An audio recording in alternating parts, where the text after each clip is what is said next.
There's another quirk in the schedule that could lead to it being a season for the books, especially for the duo of Caitlin Clark and Aliyah Boston. The secret is out, and people inside the game are acting like they just saw a glitch in the system. Word is, a closed-door 2026 Team USA practice turned into a straight-up warning sign for everyone else, because Caitlin Clark and Aliyah Boston allegedly put on a chemistry show so clean it had veteran coaches staring like...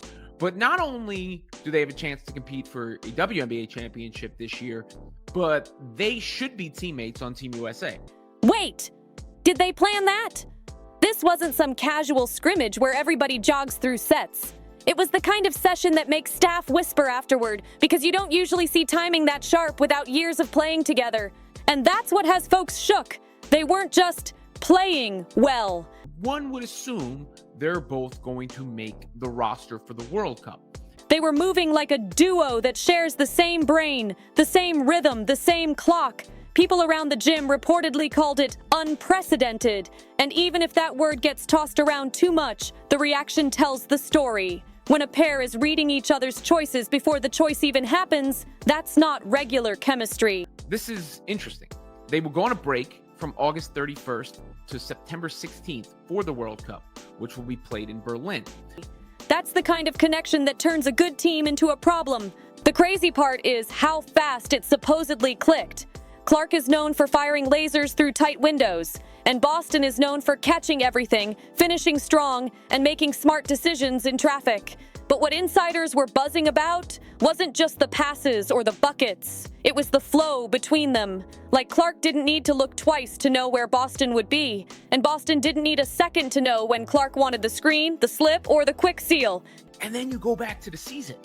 And so that hype feeds in to the other. If you've watched enough high-level hoops, you know the difference between two great players and a true pairing. Two great players can coexist. A true pairing makes defenses panic because they don't just run plays, they create problems on the fly.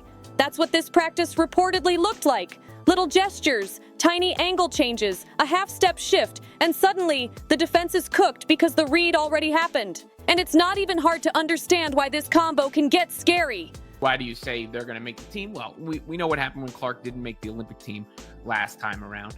And, she's the best point guard in the world, so... Clark's range and pace forces defenders to pick up way higher than they want, which stretches the floor and pulls help out of position. Boston thrives when the floor is bent like that, because now she's sealing smaller defenders, slipping into open pockets, and getting touches where she can finish or kick it out. When one player warps the defense and the other player punishes the warp, that's the recipe. What makes it even nastier is Boston's IQ. She's not just a finisher, she's a decision maker. If the defense sends two at Clark, Boston becomes the release valve, and from there, it's either a quick bucket, a foul, or a clean look for someone else. That's why people keep calling it telepathic, because the reads look instant. The ball doesn't stick. The action doesn't slow down. Everything just keeps moving like a chain reaction. Now, all this hype is landing in the middle of another storyline that has fans side-eyeing the league office: the schedule. Early breakdowns have pointed out that Indiana's slate looks unusually rugged in spots, including multiple back-to-back stretches. Reports floating around claim the Fever are dealing with 3 separate back-to-backs, more than many teams. Whether that exact count holds when the full calendar is finalized or not, the bigger point is real. The pace is aggressive and it raises legit concerns about player health. Because back-to-backs aren't just 2 games. They're travel, recovery, treatment, film, sleep, and then doing it again with tired legs. And when you're talking about 2 cornerstone players like Clark and Boston, the stakes are higher. You're not just trying to win Tuesday night. You're trying to keep the engine healthy for the long run. If the league wants stars to carry attention, the league also has to stop setting up schedules that grind those stars into dust. This is the part casual fans don't always see. A rising team needs reps, chemistry, and rhythm, but it also needs bodies that aren't breaking down by August.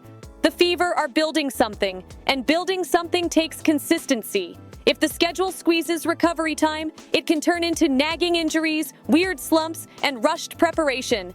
That's not drama. That's just how sports works. But here's where the schedule talk gets even more interesting.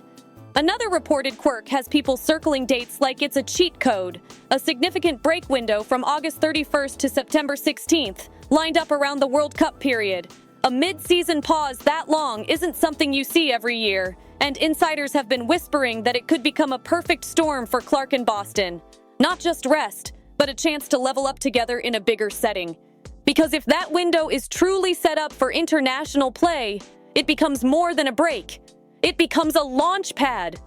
A chance to lock in even deeper chemistry against world-level competition under the brightest lights, with USA across the chest. If Clark and Boston share a floor in that environment, it's not just extra games. It's bonding through high-pressure reps that carry back into the WNBA season. And the whispers are loud for a reason. Both Clark and Boston were part of the Team USA camp in December, which signaled that the national program is seriously evaluating them as long-term staples. People around the game have been treating their World Cup inclusion like it's trending toward likely rather than maybe. Nothing is official until it's official, but the way respected voices talk about them makes it sound like both are moving toward that next level. That's why Sue Bird's comments hit so hard. As managing director, Bird has real influence and real perspective, and she didn't sugarcoat what she saw. She acknowledged it was Clark's first time back on the court in a significant period, but she still said, "She looked great." That's a clean, direct stamp of approval from someone who knows exactly what elite looks like.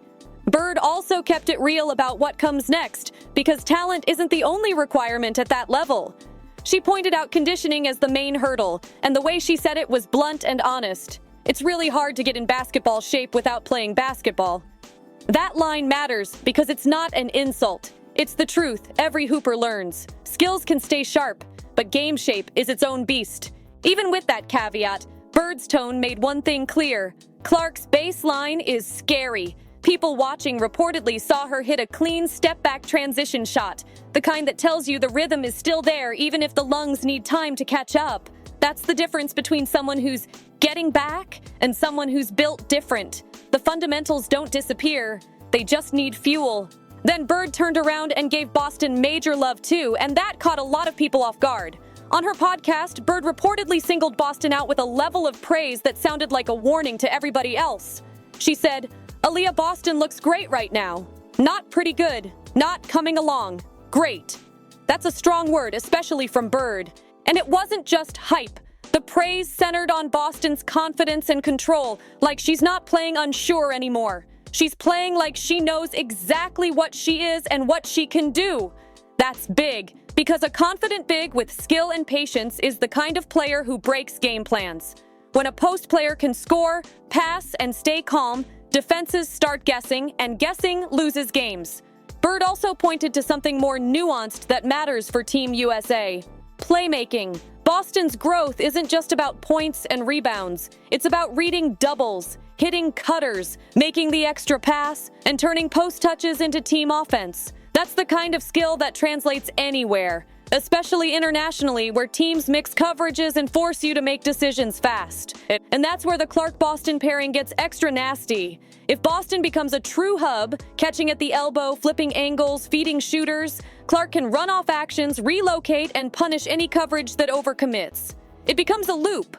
Clark stresses the defense, Boston cleans it up, and the defense never gets a breath. That's high-level basketball, and if they're building that now, the league should be paying attention. There's also a quieter motivation angle that people close to the situation keep mentioning. Clark's drive for Team USA. The sting of not making a previous Olympic roster has been talked about as a chip on her shoulder, and chips like that can turn into jet fuel. It's not just making the team, it's proving you belong, proving you're essential, and coming back with focus that makes everyone else uncomfortable. Boston, meanwhile, has offered some of the most personal insight into what makes their partnership real. She described the way they push each other with a competitive edge that's actually healthy. Her quote was direct. "It honestly continues to motivate you because you guys want to be great for each other." That line says a lot. It's not just about stats, it's about standards, about not wanting to let the other one down. She also shared their pre-game ritual, hugs and affirmations, which might sound small to outsiders, but in pro sports that kind of routine matters. It builds trust. It builds calm. It sets the tone when everything else is chaotic. And when you pair emotional connection with on-court precision, that's when teams become hard to break. Even Clark's former college coach, Lisa Bluter, has weighed in on the fit in a way that feels almost prophetic. She talked about being excited when Clark joined Indiana because she knew Boston would benefit from those passes down the floor and those feeds in rhythm. That's not just a nice comment. That's a coach recognizing a clean basketball pairing, a guard who sees the game early and a big who finishes and reads. And now the league is watching the result. People are starting to label them a true, dynamic duo. And some are even daring to mention all-time pairing territory.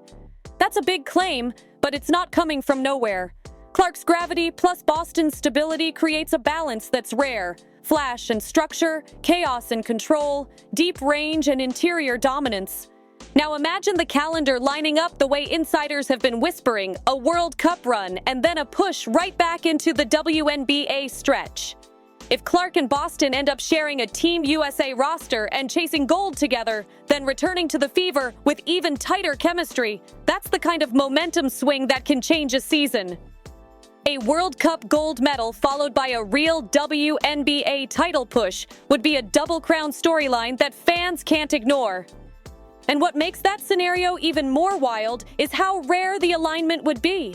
You don't always get a season where international competition, league scheduling, and a rising duo all sync up at the same time. If the timing is real, it creates a window where history can happen quickly. Not slowly, not eventually. Right now. Still, the smartest basketball minds will tell you to keep your feet on the ground even while the hype is flying. Nothing is guaranteed. Health is everything. The Fever still have to deal with elite opponents, hard travel, and playoff pressure that exposes every weakness. A title run is a grind, not a movie script. But even with that reality check, the consensus around Clark and Boston's Team USA trajectory feels strong. Their skill sets, their fit, and their growing comfort together make them valuable in any system. Star power matters, yes, but so does compatibility. And these two aren't just compatible. They amplify each other in a way that changes how defenses have to behave. Their connection also has a cool backstory that makes it hit harder. They weren't always teammates. They were rivals, top picks, competitive as it gets, coming from different paths and different roles. Boston has even talked about how strange it felt at first to go from battling someone to building with them, but how quickly she realized their mindsets matched. Same ambition, same desire to win, same standard. That's how rival energy turns into partnership energy. And once that switch flips, it's hard to stop. Because now, every rep becomes an investment. Every practice becomes a chance to sharpen timing. Every game becomes a lab where they figure out new ways to punish coverages. So when people say that leaked practice glimpse felt revolutionary, what they really mean is this. It looked like the beginning of something bigger than a typical team connection. If Clark and Boston keep stacking chemistry, and if they get that international stage time together, they won't just be two stars sharing a roster. They'll be architects of a new era, rewriting what a modern championship duo can look like in women's basketball. And if the league is smart, it will protect that opportunity instead of stepping on it with messy scheduling and mixed signals. Because moments like this don't come around often. Two elite talents, perfect fit, rising spotlight, and a rare timing window that could turn promise into dominance. This is the kind of setup that makes history if you don't waste it.